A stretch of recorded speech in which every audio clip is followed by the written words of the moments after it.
د شناختی کارډ د طرفه یو نوی اپډیټ راغله چې هغه ستاسو د ټول دپاره دی. کله چې نادره دغه پوسټ ورکړو نو په هغې باندې ځینې کسانو کمنټس کړو چې موږ ته خو به د کرائی کور نه میلاویږي. ځینې کسان وایي چې موږ ته به په هوټل کې چې دی کمرہ نه میلاویږي د دې اپډیټ د وجې نه.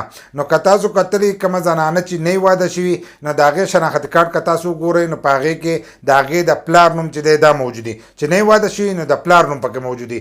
کله چې واده شي او د خاوند په کور کې ولا شناختی کارډ جوړ شي د واده ریکارډ ورخیږي نو په هغه ځای کې د خاوند نوم چې دی دا ورخیږي او د دې ریکارډ چې دی هغه د واده ورخیږي.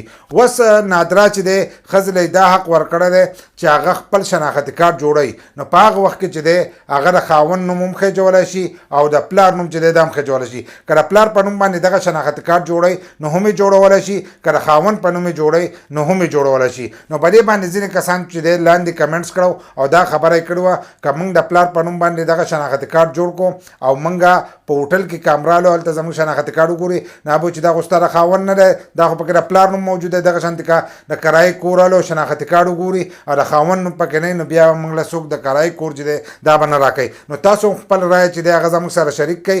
دا خو د کسانو رایه و چې هغو لاندې ورکړو او تاسو هم خپل رایه چې دی دا شریک کړئ چې نادره دا کار صحیح کړی دی که نه، چې ښځې له دغه حق ورکړی دی چې هغه پکې د پلار نوم هم غورځولی شي او د خاوند نوم هم غورځولی شي.